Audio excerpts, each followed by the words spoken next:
Hi everyone, my name is Santilla Chingaipe and I'm the host of the Future of series brought to you by State Library Victoria. Before we begin, I would like to begin by acknowledging that this conversation is coming to you from the lands of the Kulin Nation. I'd respectfully like to pay tribute to their wisdom and custodianship of the lands and waterways and acknowledge elders past, present and emerging, and also acknowledge any elders from other communities that might be tuning in today. As well as being NAIDOC Week, I think it is quite an important thing as part of these conversations and thinking about the future that we do centre Indigenous wisdom and knowledge in how we think about and reimagine our future. And in light of that, I'm very excited about today's conversation because it is thinking about Indigenous design as part of that. And so on the back of the Black Lives Matter movement, there is an acute interest in understanding the built environment through a renewed reckoning of history. The importance of diversity and the role of Indigenous agency in challenging the lack of visibility of 3,000 generations of wisdom, knowledge, and sustainable practice has never been more relevant in the Australian context. And to, lead us into this discussion today, we're joined by a very acclaimed architect. Jefa Greenaway is a Wailwan and Kamilaroi man, an architect and lecturer who's committed to transitioning to an Indigenous and place-centred approach to designing the built environment. Jefa, welcome to our conversation. Happy to be here. Thanks for having me.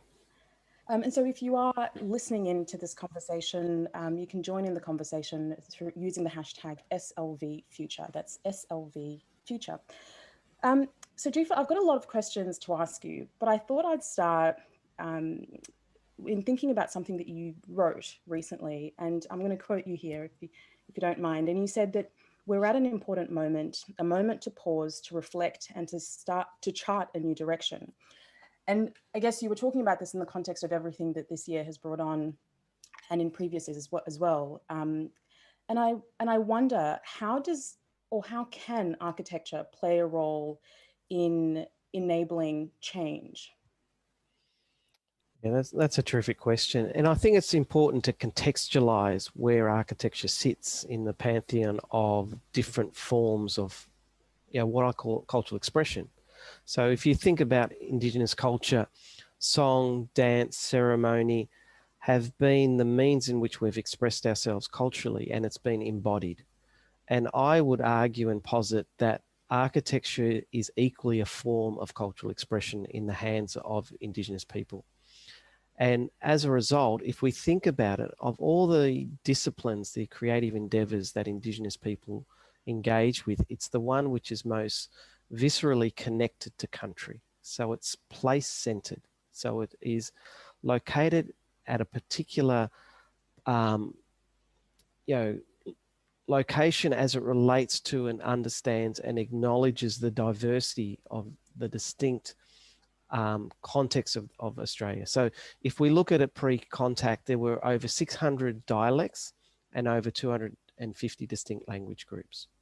And what that represents is a diaspora of Indigenous experience, and to that end, we're looking at, a huge diversity of different climatic conditions, topographies, environments, and that is therefore expressed and able to be engaged with as it relates to the built environment. And architecture is a way of creating space and place. And I think it is also an enabler to reflect back the community and the culture in which it sits. And in the hands of Aboriginal and Torres Strait Islander creatives, it becomes also, for me, a political act. Because in the process, what it will invariably do is reveal layers of history and memory. And we often say, particularly in the major cities, regional centres and metropolises across this vast continent, is you can concrete over country, but country still exists. The stories still remain in place. And it's beholden on us in many respects is to reveal some often difficult truths, but also to open up a dialogue and a conversation where we can engage with the narratives of place. And that can only really be done with the cultural imprimatur of the traditional custodians and knowledge keepers who hold these stories. And seeking the permissions and the protocols to tell those stories is often the role of the architect as a cultural interlocutor or a facilitator to realize the aspirations of the community and of others. And it comes with a social contract, and we have certain responsibilities and obligations. And to that end, really, it is about caring for country as well. And so that is an ancient tradition of only taking that which you need. So it's an ecological practice, it's a sustainable practice. And as Auntie Di Kerr, Wurundjeri Elder, puts it really evocatively, if you care for country, it will in turn care for you. I like that, only taking what you need. I wonder, is that what you mean when you're talking about Indigenous design thinking and Indigenous design practice? It is a holistic approach. So often we get caught up in the silos. And so you'll say, I'm an interior designer, or I'm a landscape architect, or I'm an urban designer, I'm a graphic designer, a furniture designer, an architect. And the way we come at this as it's a form of cultural expression, but it's also a form of creative problem solving. And ultimately, it requires whatever discipline is needed to realize the intent and the ambition of the proposition. Sometimes it actually doesn't involve designing anything.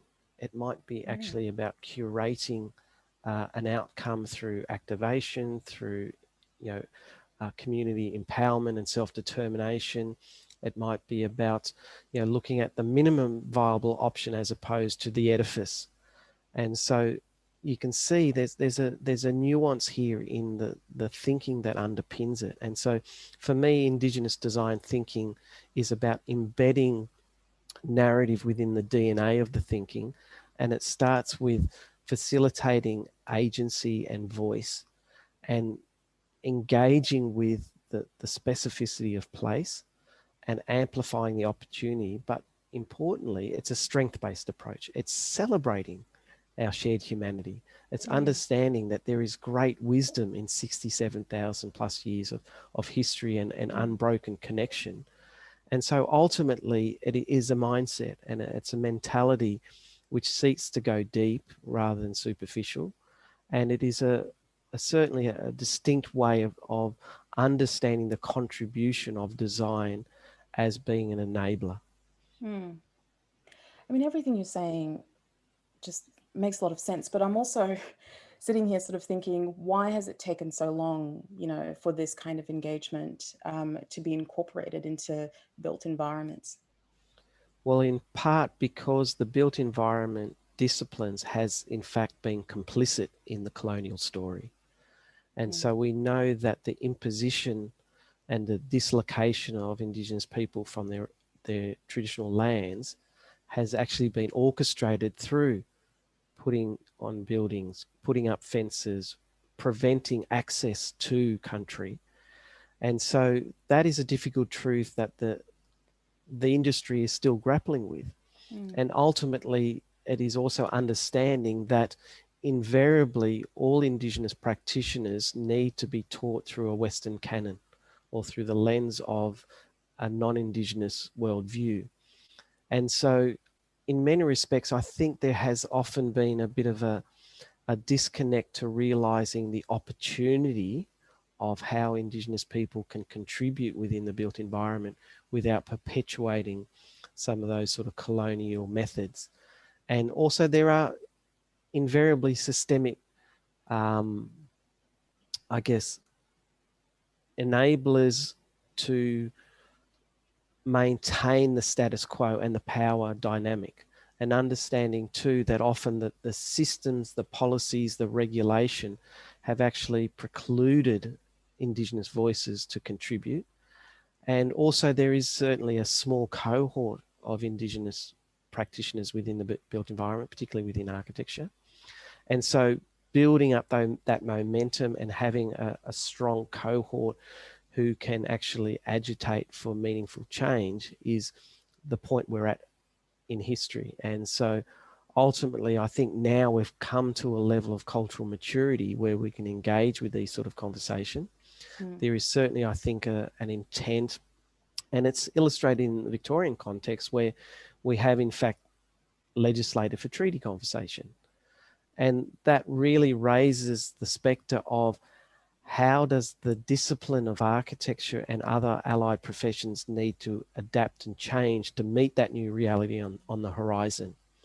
And how do we actually give visibility to those stories of place and those connections that have existed here for over 3,000 generations? So I think really it is understanding the contribution and the opportunity of how we can actually reframe placemaking as a way of being a unifier and a connector, and acknowledging the diversity of peoples that have come before. And we know that 240 years is but a blip in time compared to 67,000 years.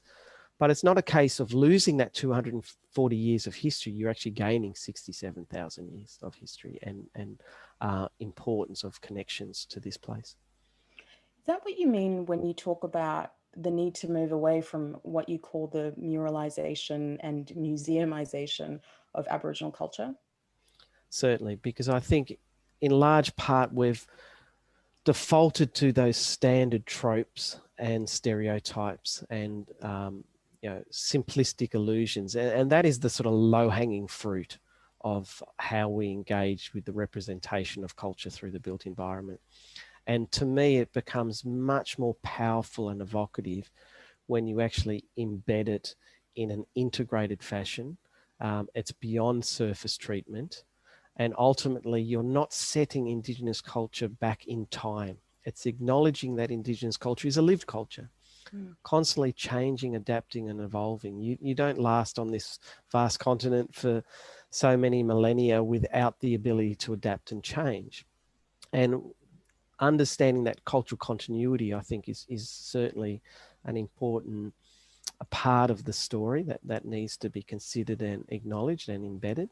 And so ultimately, for me, it is not about the look. We can't commodify culture through the built environment as a way of capturing a sense of the depth of how we understand culture. And ultimately, where it becomes much more powerful is when we facilitate self-determination, that we facilitate Indigenous agency, that we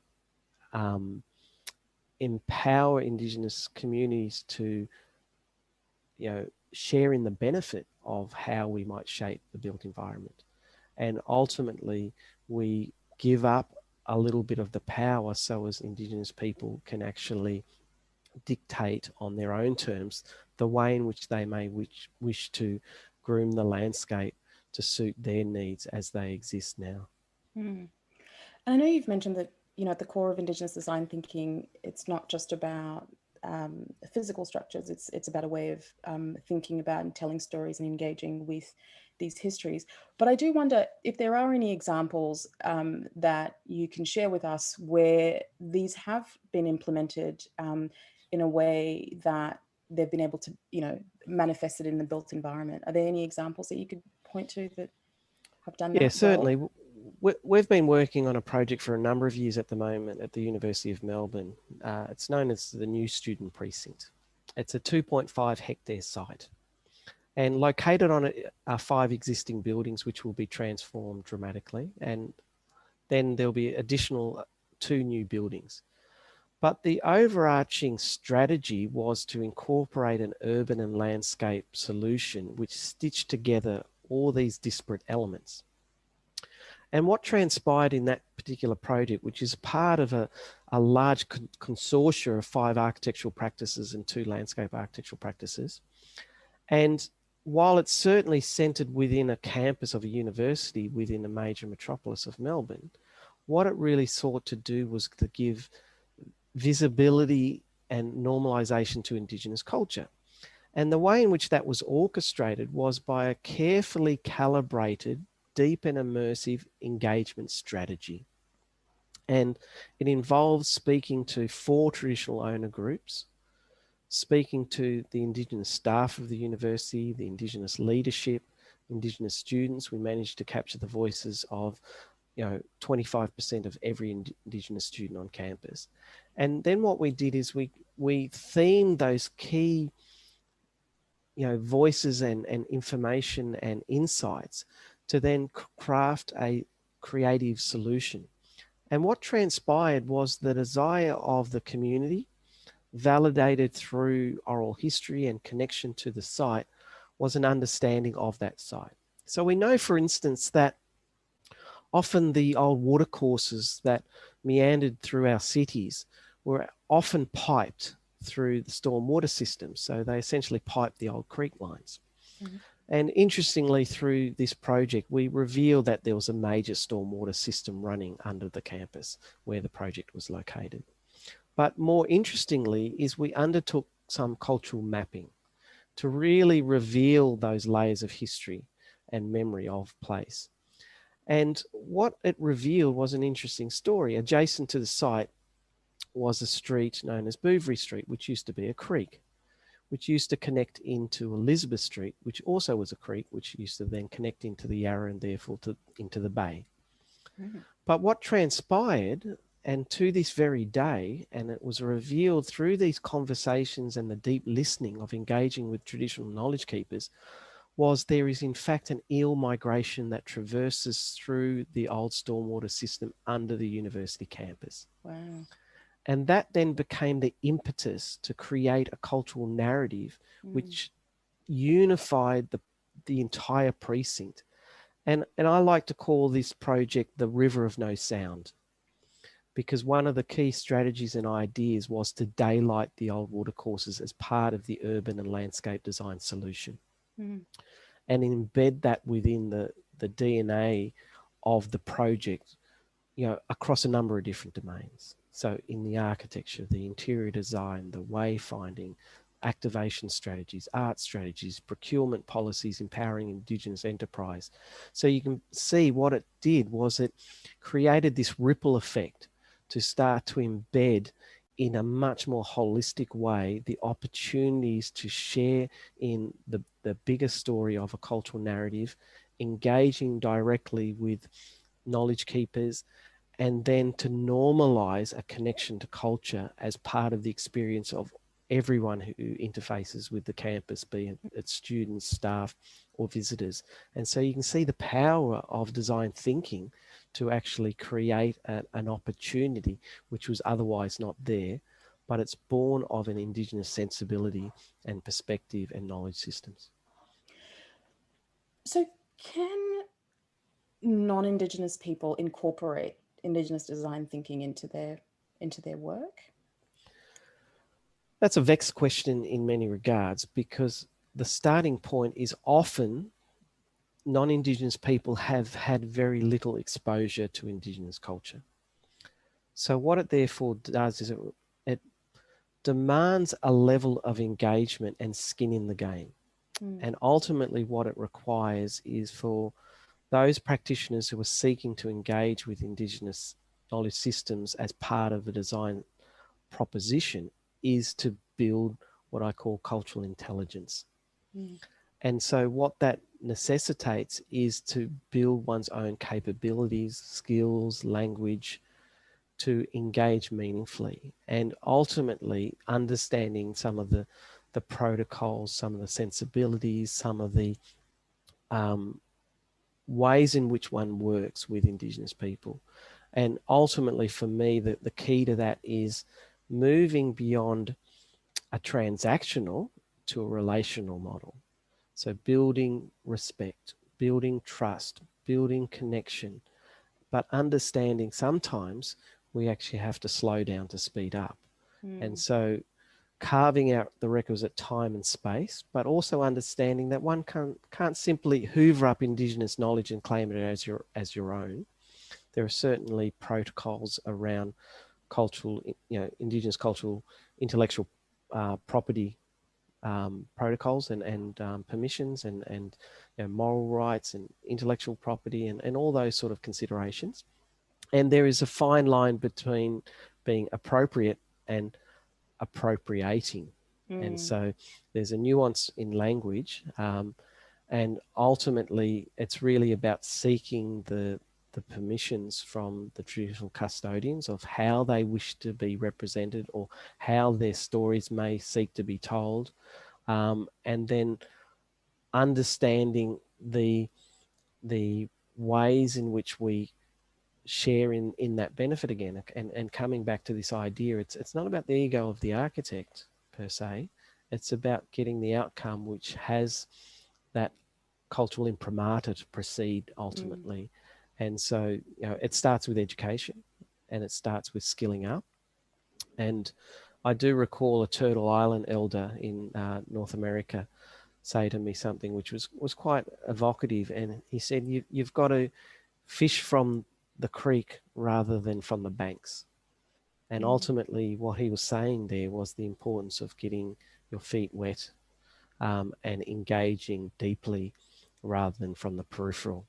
And so this is where one needs to build one's own skills and capacities, but ultimately it applies equally for Indigenous practitioners. So I can only speak to my own experience and my own heritage, but when I go to other locations and other sites across Australia, I need to also find a way in and a means to connect and to build trust with the local community and traditional custodians as well.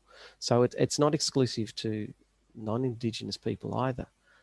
There is that 250 distinct language groups across Australia. So Indigenous culture is not monolithic.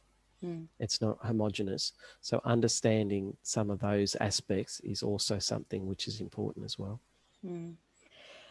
Just staying with education, I'm curious about your own journey into architecture. I mean, you talked about how with a lot of these institutions, this is all sort of taught from a Western canon and through that lens. And I wonder, how did you come into understanding architecture outside of that, and has it been challenging in some way? Well, invariably, we stand on the shoulders of giants who came before us. So understanding the trailblazers who actually opened the doors to enable us to become educated and to share in the emancipation of education as an enabler to self-determination. And it has certainly been a long journey, and it's often isolating when you're coming from a perspective or a background and a heritage which is not fully understood, and you in many respects are at the sort of vanguard of different ways of thinking as it relates to design. And importantly, it's really about understanding the role of the mentors and the role models and those who are often the sort of leading lights to help you through that journey. But also, as we know, with my heritage, an Aboriginal father, a German mother, we walk in two worlds. So we're straddling a bicultural experience. And so ultimately, for me, the interest lies in where those two cultures collide. And that's often where innovation happens and new thinking and new paradigms can evolve. And importantly, I've always had a sense of responsibility to give back and to share knowledge. Hence the reason that I maintain a role in education in parallel to being a practitioner. And in part, that is about acknowledging the benefit that I've gained through tertiary education. But interestingly, the journey is often non-linear. So my journey into architecture was as a technician originally through the TAFE system, and then I had a sort of a direction across into political science. I studied political science before I got into architecture. Right.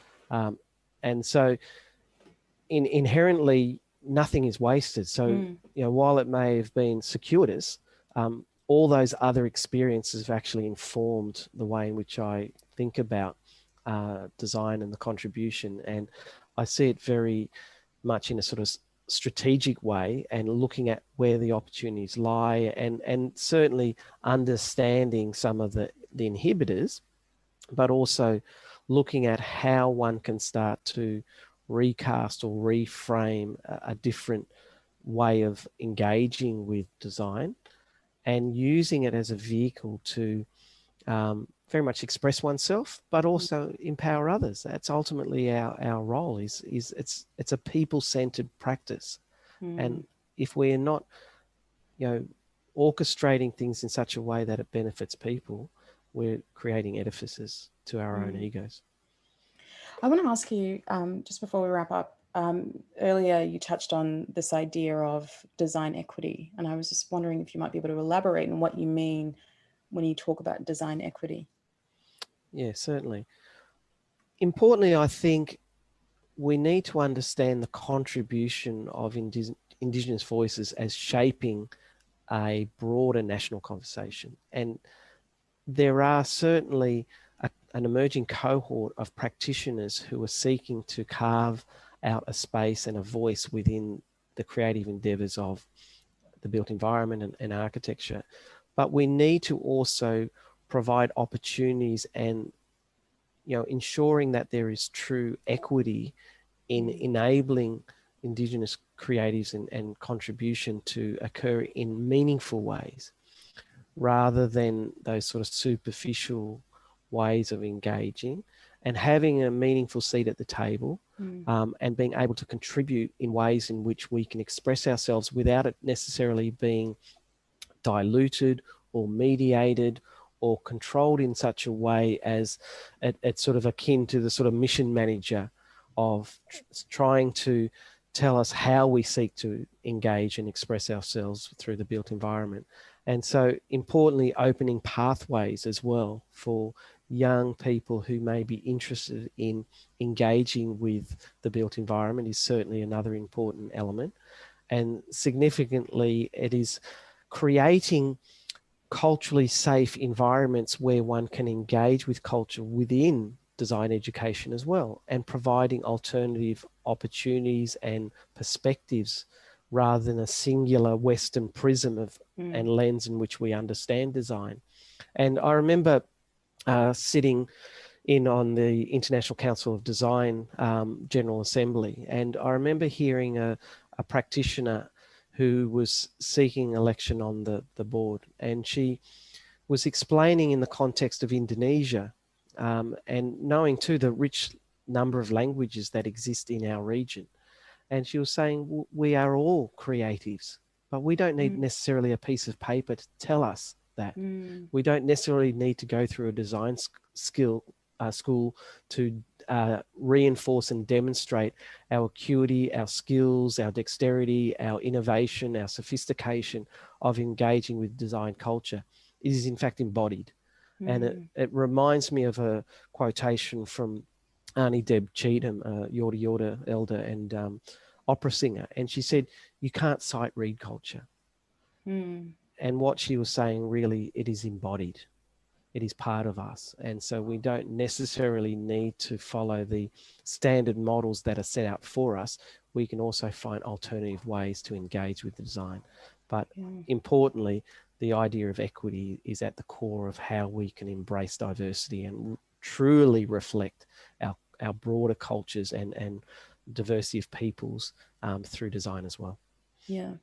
And just one final question. You talked about how, non-Indigenous people would have to do a lot of deep learning in order to incorporate Indigenous design thinking into their practice. And I wonder, obviously, these conversation series are about the future and sort of thinking about how we live going forward.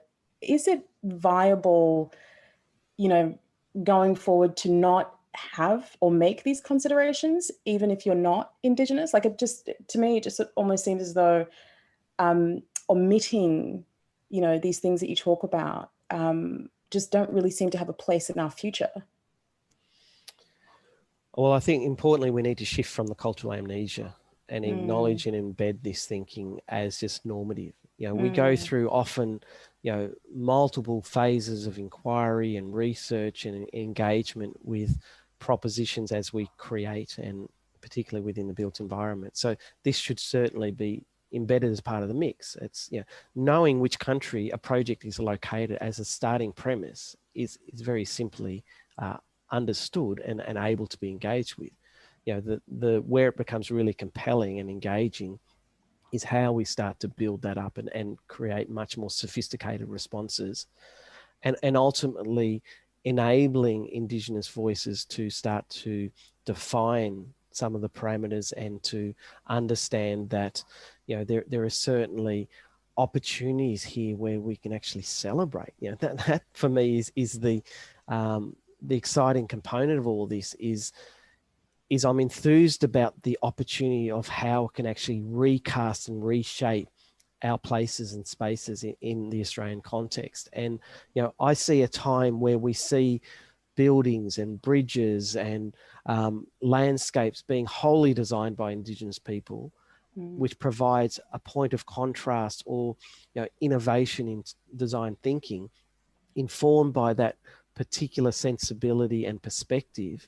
Yes, it can sit in harmony and side by side with projects which are built by non-Indigenous people and designed by non-Indigenous people, but ultimately it very much talks to the way in which we engage in different ways. It doesn't have to be monocultural. We can start to reflect that diversity, and through diversity we actually acknowledge our shared humanity as well.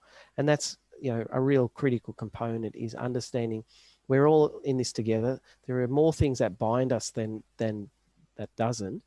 And ultimately the built environment is very much about amplifying experience with people. It's a connector. It's a vehicle in which to enhance well-being. We know that there are strong connections to the cultural determinants of health through the built environment. We see in the post-COVID environment the importance of the landscapes, the parks, the places of leisure, the importance of connecting with people. And so as more of life is mediated through technology, we're actually seeking authentic connections to place. And what better way to do that than to ensure that Indigenous voices start to shape those places and spaces?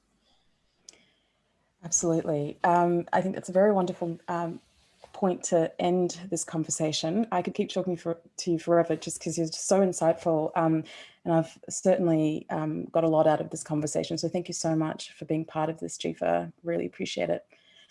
And absolute pleasure. And I've enjoyed the conversation and your inquiring mind and intuitive questions as well. Thank you. Thank you. And thank you again to everyone that has tuned in, whether live or through the podcast. And we will be back here again in another fortnight for the next installment of The Future of, brought to you by State Library Victoria.